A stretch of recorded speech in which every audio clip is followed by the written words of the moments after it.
This week we talked about the shoulder complex, which involved two different components, the shoulder girdle and the glenohumeral joint.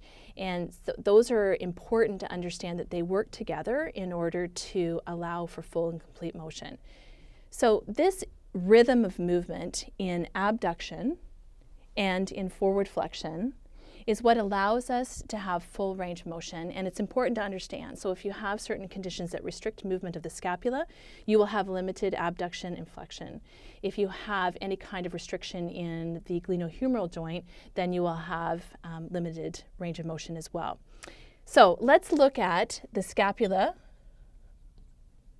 and the glenohumeral joint and how they work together in order to provide full range of motion. We're going to focus, although this is true for forward flexion, we're going to just focus on abduction. So let's say that we have about 160 degrees of range of motion in forward flexion and about 160 to 180 in abduction. We get that through a particular rhythm of movement between the scapula and the humerus. So here is what we talked about in class, and so I'm just going to break it down and allow for you to look at it individually, and if you want to pause it and take for a few seconds to sort of digest the information, and then I'm going to give you a problem at the end. That would be great. So we have our scapula, which I'm going to draw here. Okay, well, it's not really a great scapula. And we have our humerus that's here. And when we have movement into abduction and flexion, but I'm just going to talk about abduction, there's a rhythm that occurs. And so for the first 30 degrees of abduction, the movement is purely at the glenohumeral joint. After that, there's a rhythm that occurs for every 2 degrees of movement that takes place at the glenohumeral joint. 1 degree takes place at the scapulothoracic joint. So what we're going to do is we're going to take an application and we're going to do it towards movement, and I'm going to go away from drawing from an anatomical to just a line. So let's pretend that this is our arm. Okay, so it's down right along the body, and we are going to move it up to 90 degrees. Okay, so we have 90 degrees of abduction that has just taken place. So this is a 90 degree that's happened. What this rhythm states, in order to understand complete movement, is that the first 30 degrees was pure glenohumeral joint movement. So if I don't have any movement in my glenohumeral joint, I'm not getting any abduction. I'm stuck there. So it's pure glenohumeral joint movement. But then I have all of this left, and if we do a little bit of math, we go 90 minus 30, and that's 60 degrees.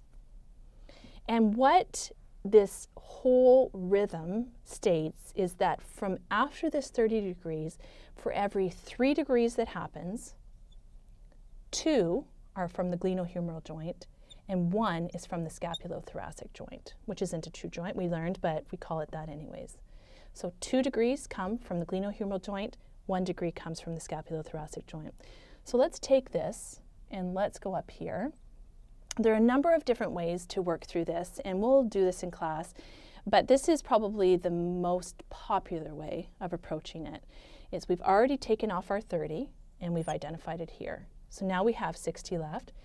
Because there are 3 components, so if I said there are 3 people standing at the front of the room, for every 3 people, there are 2 girls and 1 boy up standing at the front of the room. That would be a good delineation. Or you have Smarties. For every 3 Smarties, there are 2 red and 1 yellow. So there's still 3 altogether, but we know the breakdown that happens. So in order to do that, if I were to do this, I would do 1, 2, 3, because there's 3 parts. 2 are from the glenohumeral joint, 1 is from the scapulothoracic joint. So let's do that here, and let's divide it by 3. 20, 20, 20.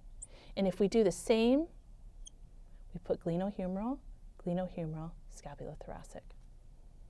So if I were to say, in 90 degrees of shoulder abduction, how many degrees were due to movement of the glenohumeral joint, and how many degrees were due to movement at the scapulothoracic joint, you should be able to put this all together and figure it out.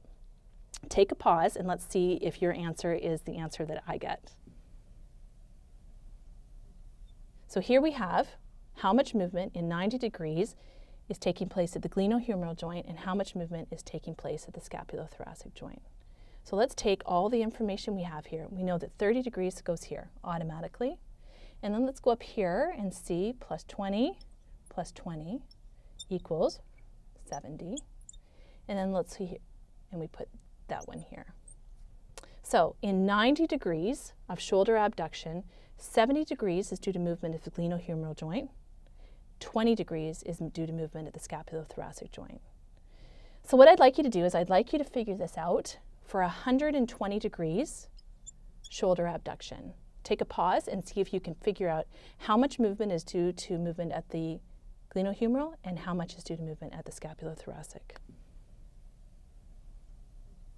So we're back, and what we're going to look at is 120 degrees. I'm just going to estimate that joint angle to be 120 degrees.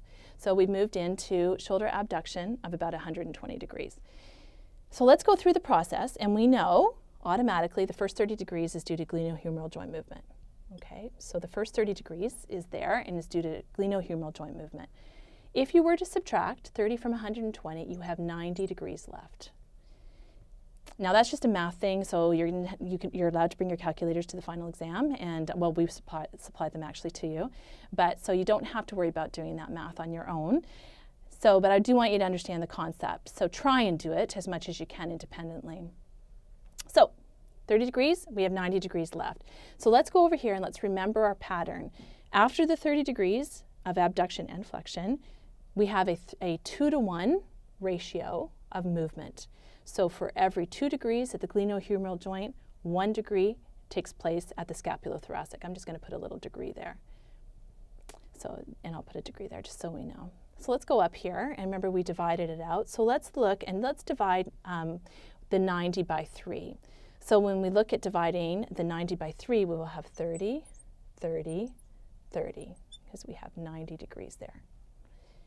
So using this ratio and putting it all together, we don't forget this, so we always put that in, because the first 30 is always pure glenohumeral joint movement.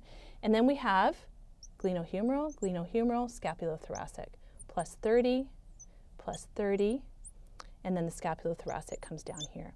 So in 120 degrees of abduction or flexion, what you have is you have 90 degrees that is due to pure glenohumeral joint movement, and you have 30 degrees that is due to scapulothoracic movement. So hopefully you came up with the same idea of that. If you do not have this rhythm happening, then what happens is you have altered shoulder movement. And so physiotherapists and occupational therapists work hard to determine that the scapula is free to move and that also the glenohumeral joint is free to move.